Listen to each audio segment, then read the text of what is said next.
عليكو او مساء الفل عليكو، على حسب انت بتشوفني منين. يا صباح الاعياد والايام الجميله اللي جايه علينا. كل سنه وانتم طيبين، كل سنه وكل مصر بخير. احنا خلاص داخلين على ايام كلها فرحه واعياد. كل سنه وكل مصر بخير بمناسبه عيد القيامه المجيد وشم النسيم وعيد الفطر المبارك. حاجه جميله لما كل اعيادنا نحتفل بيها مع بعض ونخرج ونتفسح مع بعض، ويا رب مفيش حاجه تفرقنا دايما ولا تضيع فرحتنا مننا ابدا، ويحفظ مصر الجميلة أمين يا رب. السنة دي حاجة جميلة جدا إن احنا نصوم مع بعض ونعيد مع بعض.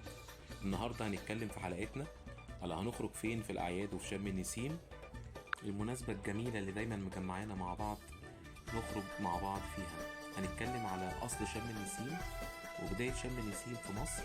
بس الأول لو أنت جديد في القناة وأول مرة تشرفني، يا ريت تضغط لايك وسبسكرايب وكومنت، ويا ريت شير لو عجبك الفيديو. تابعوني بعد الفاصل.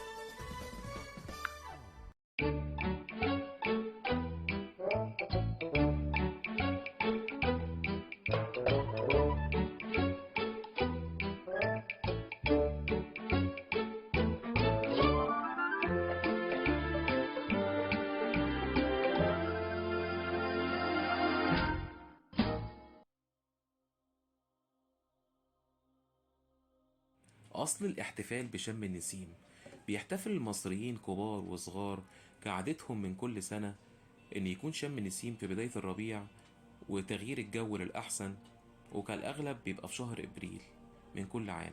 كل واحد على طريقته، اللي بيروح الحدائق العامة أو اللي بيروح الشواطئ عشان يقضي يوم جميل في الهواء الطلق مع عيلته، يلعب ويتفسح وياخد أحلى صور للذكرى.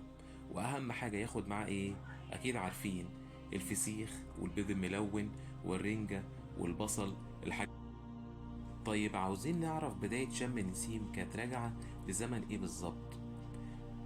شم النسيم يرجع إلى عصر الأسرة الثالثة الفرعونية عام 2700 قبل الميلاد، وفي بعض المؤرخين كمان بيقولوا إنه بيرجع لعصر ما قبل الأسرات. الشعب المصري فضل يتوارث هذه العادة والعيد من جيل لجيل وعصر لعصر حتى وصل لعصرنا هذا.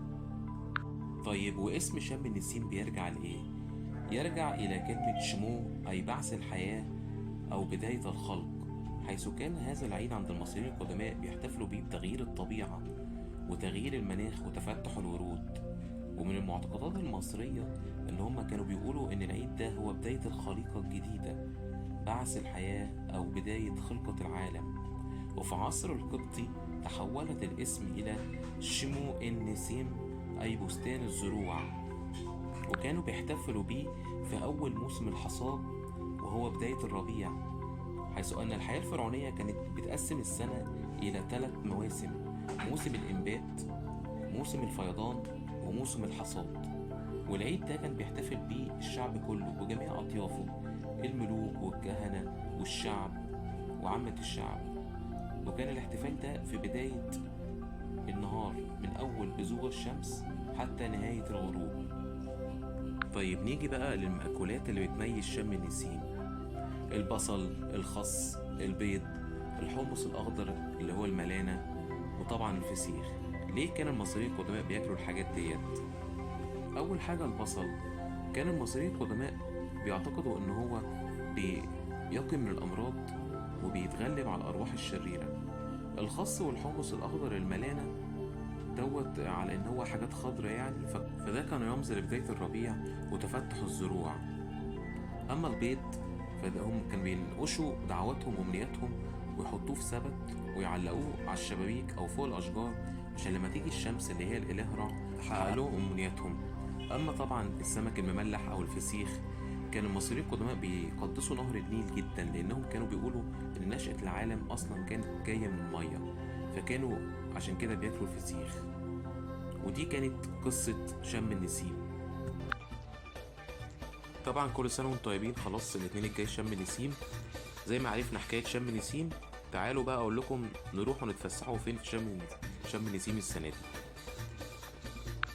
اللي كمل معايا الفيديو لغاية آخره، تعالوا بقول لكم مفاجأة، أنا جايب لكم شواطئ اسكندرية كلها بأسعارها. تابعوني لغاية آخر الفيديو.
طبعا احنا بنشكر الصفحة المركزية للسياحة والمصايف اللي هي تبع محافظة اسكندرية، اللي احنا جبنا منها اسماء الشواطئ وصورها واسعارها.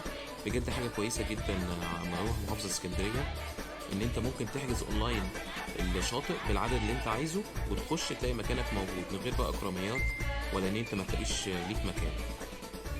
سعدت بيكم لغاية اخر الفيديو. حلقتنا خلصت لكن في حلقات جاية كتير وشارع جديد من شوارع مصر.